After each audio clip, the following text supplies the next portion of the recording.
지적 실측 데이터의 업사이클링에 대해 발표하게 된 경기지역본부 복동노보 사업처 유용희입니다. 반갑습니다. 발표에 앞서 업사이클링에 대해 말씀드리겠습니다. 업사이클링은 업데이트하고 리사이클링의 합성어입니다. 리사이클링이 단순히 재사용되고 재활용됨을 의미한다면 업사이클링은 재사용되고 재활용되어 새로운 다른 시스템과 연계하고 다른 분야와 활용하여 새로운 가치를 창출함을 의미합니다. 발표 순서는 본 연구를 시작하게 되는 목적과 실질적인 데이터를 가지고 검증과 분석을 통해 그에 따른 활용 방안을 말씀드리는 순으로 시작하겠습니다. 먼저 연구의 목적입니다. 지적 측량은 현장 업무를 통한 외업과 외업 시 취립되는 데이터를 가지고 측량 결과도 작성이라든지 측정점 위치 설명도를 작성한 후에 LX모스 시스템에 탑재되는 일련의 과정으로 진행이 되고 있습니다. 이렇게 LX모스 시스템에 탑재된 데이터는 현재 후속 측량에 활용이 되고 있습니다. 이러한 지적 현황 정보는 점에 의한 포인트 정보와 포인트와 포인트가 이루어진 선 정보, 선과 선이 이루어져 특정한 기하학적인 구조를 갖는 면 정보로 이루어져 있습니다. 이러한 지적 현황 정보는 현실 세계를 반영하는 1:1 위치 정보 기반의 매우 가치 있는 정보입니다. 이렇게 매우 가치 있는 정보가 현재에는 대부분 사양되고 극히 일부에만 활용되고 있는 게 현실입니다. 그래서 저는 이러한 지적 실측 데이터와 지하 시설물 데이터 간의 위치 정확성 검증을 통해서 그 가치를 입증하고 또한 이러한 지적 실측 데이터가 다른 시스템과 연계하고 또 다른 분야에 어떻게 활용할 수 있을지에 대한 고민으로 본 연구를 시작하게 되었습니다. 작년에 측량 처리 건수는 약 37만여 건에 이르고 있습니다. LX모스 시스템에 탑재된 데이터를 레이어별로 추출해서 통계치를 작성해 본 결과 매뉴얼 데이터는 연간 약 570만 점, 건물 데이터는 연간 약 1,100여만 점이 취득이 되고 있었습니다.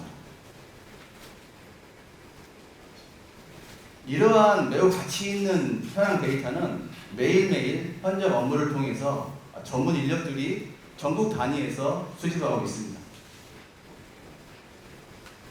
그러면 과거에는 이러한 지적 실측 데이터가 없었냐? 그건 아닙니다. 과거에도 평판 측량이나 지적 실측 데이터가 존재하였습니다. 그러나 그 당시의 실측 데이터는 어떤 기술적인 한계로 인해 가지고 다른 시스템과 연계하고 활용하기에는 많은 제약사항이 있었습니다. 그러나 최근에는 포탈 스테이션이나 라이다, 드론 영상에 발전했던 데이터들은 현재 4차 산업 기술과 연계해 가지고 현재 활용이 되고 있습니다. 그래서 이제는 지적 실측 데이터도 다른 시스템과 연계하고 활용할 수 있는 그러한 시대적인 환경이 되었다고 생각합니다.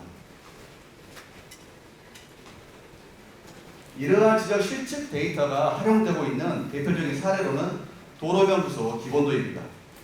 도로명주소 기본도는 항공 영상이나 건축 준공 도면을 가지고 그 건물 외곽선을 추출하여 국가 주소 정보 시스템에 업로드하는 방식으로 진행이 되고 있습니다. 그러나 이런 항공 영상이나 건축 준공 도면 같은 경우에는 어떤 개인 해석상의 차이가 발생할 수가 있습니다.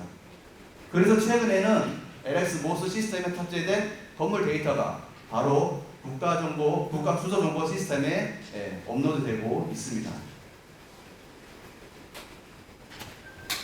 이렇게 지적 실측 데이터와의 검증 자료로는 지하 시설물 데이터입니다. 지하 시설물 데이터는 전기, 상수, 하수, 전기, 가스, 난방 등 지하와 관련된 시설물 데이터를 말합니다. 지하 시설물 정보는 최초에 직업법을 통해 작성된 종이 도면을 가지고 수치 지형도에 중첩을 시킵니다. 그리고 이렇게 중첩된 도면을 가지고 디지타이징 과정을 거쳐서 이런 국토부에 있는 지하시설물 통합체계 사업단이라는 곳에 한 곳에 모이게 됩니다. 이렇게 한 곳에 모인 데이터가 프로그램을 통해서 간경이나 심도, 즉 깊이값을 입력한 후에 3D 모델링 제작을 통해서 지하 시설물 도면을 구축을 하고 있습니다.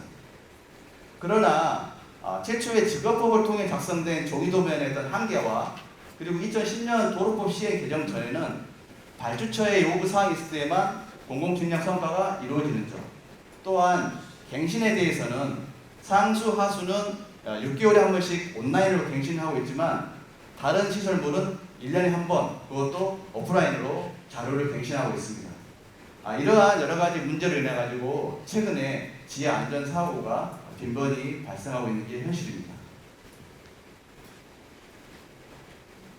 그에 따라 사업지 대상 검증 대상지로는 경기도 수원시 일원으로 하였습니다. 사업지 선정 대상 배경에는 지하 시설물 6종 중에 상수를 제외한 5종의 지하 시설물이 다양하게 분포가 되어 있고, 또한 세계 찍찍이를 기준으로 하는 지적 도분점이 고르게 분포가 되어 있어서 사업 대상지로 선정을 하게 되었습니다. 검증 절차입니다. 검증 절차는 세계 찍찍이를 기준으로 하는 지적 도분점을 가지고 사업지 전체에 대한 현황 종합도를 작성하였습니다. 그리고 이러한 지적 실질 데이터가 현실을 얼마나 잘 반영하는지를 확인하기 위하여 지적 도분점을 DCP로 하는 드론 영상을 구현하였습니다. 그리고 결국 지적 현황 종합도와 드론 정사 영상, 그리고 세계 찍찍이를 기준으로 구축된 지하 시설물 도면을 중첩하여 최종적인 위치 정보를 확인하였습니다. 그럼 지금부터는 각 시설물에 대한 검증 결과를 말씀드리겠습니다. 먼저 전기 데이터입니다. 이렇게 노란색으로 보이는 부분은 지하 시설물 통합체계 사업단에 있는 전기 도면 데이터입니다. 이렇게 노란색 원 부분은 맨홀입니다. 맨홀과 맨홀 사이에도 발로 표식이라고 하는 포인트 데이터가 존재합니다. 이렇듯 도면상에 있는 맨홀이나 표식이 데이터와 동일점에 대한 현장에 있는 맨홀이나 표식이 데이터를 사후 중첩하여 비교, 검증한 결과로는 좌측 하단에 보시면 사업지 전체 개수에 대한 거리 구간별로 포인트 수를 나타내었습니다. 그리고 우측 부분은 거리 구간별로 포인트 수에 대한 백분율로 환산한 수치입니다. 전기 같은 경우에는 위치 오차가 10cm 이내가 약 64% 정도로 비교적 유효한 데이터임이 판명이 되었습니다. 다음은 난방입니다. 난방 같은 경우는 보시기에도 이렇게 굴곡점들이 정확히 매칭을 다 이루고 있습니다. 그러나 이 부분 같은 경우에는 조금 차이를 보이고 있는데, 바로 경계석 공사로 인해 가지고 부득이하게 선로 표시기를 이설할 수밖에 없었다는 의견도 실험을 통해서 확인할 수 있었습니다. 다음 가스 데이터입니다. 가스 데이터 같은 경우에는 위치 오차가 30cm를 벗어나는 범위가 전체 약 90% 정도로 매우 부정확한 데이터임이 판명이 되었습니다. 특히나 이 부분 같은 경우에는 도면상에 있는 데이터와 현장에 있는 데이터와 차이가 3.6m 차이를 보여주고 있습니다. 다음은 통신 데이터입니다. 통신 데이터 또한 30cm 정도를 벗어난 구간이 80%입니다. 통신 또한 매우 부정확한 데이터임이 판명이 되었습니다. 다음은 하수 데이터입니다. 상하수 데이터는 각 지자체에서 관리를 하고 있습니다. 본 연구 대상지의 하수 데이터는 10cm 이내 구간이 100%입니다. 이는 곧 지하시설물 통합체계 사업단인 도면과 현장이 정확히 일치한다고 볼 수 있겠습니다. 본 실험을 통해서 종합적으로 분석해 본 결과로는 50% 정도에 해당하는 데이터는 위치 오차가 10cm 이내로 매우 정확한 데이터임이 판명이 되었습니다. 그리고 33% 정도에 해당하는 데이터는 위치 오차가 50cm를 벗어나는 매우 부정확한 데이터임이 판명이 되었습니다. 이렇게 낮은 신뢰도를 보여주는 원인으로는 국가 데이터, 즉 지하시설물 통합체계 사업단에 있는 데이터와 관리기관 데이터, 상하수도는 각 지자체에서 관리를 하지만 가스나 난방통신 같은 경우에는 전기안전공사, 가스안전공사, 각 도시가스에서 이렇게 각 기관별로 다르게 관리하고 있습니다. 그래서 기관이 상의하는 데서 차이를 하나 알 수 있었습니다. 또한 최초의 설계 후에 공사가 진행되다 보면 변경사항을 적용하고 이 도면 자체가 준공도서로 넘어가야 되는데 그렇지 않고 어떤 오류가 발생한 점, 또한 소규모 공사, 즉 1억 미만의 소규모 공사 같은 경우에는 공공춘향에 대한 성과 심사가 이루어지지 않고 있습니다. 그러한 이유를 본 실험을 통해서 확인할 수 있었습니다. 그럼 여기에서 이런 지적 실측 데이터의 역할을 제시하자면 이렇듯 각 기관이 다른 상이한 데서 오는 문제점을 지적 실측 데이터를 가지고 자료의 검증 역할이라든지 또한 소규모 공사에서 이러한 지적 실측 데이터만으로도 공공기관 성과 심사를 할 수 있는 그런 방안도 생각할 수가 있겠습니다. 그러나 이런 방안은 추후에 어떤 제도적인 문제가 뒷받침이 돼야 된다고 생각을 하고 있습니다. 그럼 이제부터는 이러한 검증된 결과를 데이터를 통해서 지적 실측 데이터에 업사이클 할 수 있는 방안입니다. 현재 좌측에 보시면 좌측 부분은 LS 랜드보라는 프로그램에 있는 지하 시설물 레이어입니다. 현재는 명칭과 일련 번호로만 구성이 되어 있습니다. 그러나 이러한 분류 체계를 하단에 보시면 시설물 정보와 위치 정보, 시간 정보로 분류하여 표준화하는 방안입니다. 시설물 정보에는 일련 번호와 건물, 그리고 시설물에 대한 높이, 그리고 지하 시설물에서 가장 중요한 깊이값, 즉 심도값도 인정을 하게 됩니다. 그리고 위치 기준 정보에는 X, Y, 그리고 이제는 우리 지적도 Z값에 대한 고려도 할 시기가 되었다고 생각을 합니다. 또한 시간 정보에는 시간별로 시설물을 구축한다면 향후에도 시계열적으로도 이런 시설물을 구축 관리 가능할 것입니다. 이런 데이터들은 정부 정책에서도 의사결정을 지원하는데 매우 활용성이 높을 것으로 생각합니다. 그럼 이러한 지적 표준화를 통한 데이터를 가지고 정보를 제공하는 방안입니다. 현재 국토부에서 한국국토정보공사로 관리 권한을 주고 있는 국가공간정보 포털을 통해서 정보를 제공하는 방안입니다. 이 화면은 현재 국가공간정보 포털입니다.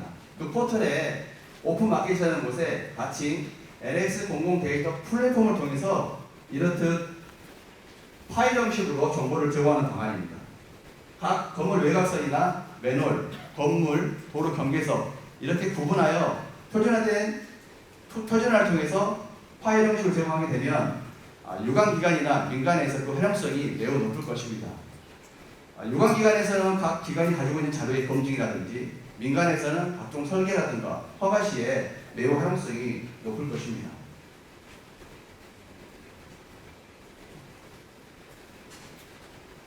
그럼 이러한 지적 실측 데이터만으로도 지상과 지하에 대해 디지털 트윈을 구현해 보았습니다. 지력도를 기본 베이스 내부로 하고 있습니다. 그리고 지상에서 실측한 건물이나 도로 정보, 매널 정보 이러한 정보들이 중첩이 되겠습니다. 그리고 지하에 관련된 상수, 하수, 가스, 난방 등 지적 실측 데이터와 지하 시설물 통합체계에 있는 사업단에 있는 도면과 정위치를 통해서 지하 시설물 데이터가 업로드가 됩니다. 이렇게 되면 지적 실측 데이터만으로도 지상과 지하에 대해 디지털 트윈을 구현할 수가 있습니다. 우리가 흔히 디지털 트윈 하게 되면 ICT 기반, 즉 정보통신 기반의 디지털 트윈만을 생각하고 싶지만 이런 ICT 기술과 고품질의 지적 실측 데이터가 연계하고 융합하여 활용을 한다면 우리가 앞으로 나아가야 하는 지적 기반의 디지털 트윈이 될 수 있을 것이라 생각을 합니다. 마무리하도록 하겠습니다. 보이시는 화면은 우리가 매일매일 현장 업무를 통해서 취득되는 무수히 많은 지적 실측 데이터를 의미합니다. 이러한 지적 실측 데이터는 표준화를 통해서 고품질의 위치 정보를 얻을 수가 있습니다. 이러한 고품질의 위치 정보는 공적 역할을 하기에 충분한 지적 현황 정보입니다. 이러한 현황 정보가 사용되지 않고 다른 시스템과 연계하고 활용하여 새로운 분야에 적용을 한다면 이는 지적 실측 데이터가 업사이클할 수 있는 그러한 계기가 될 것이라 생각합니다. 이상 발표를 마치겠습니다.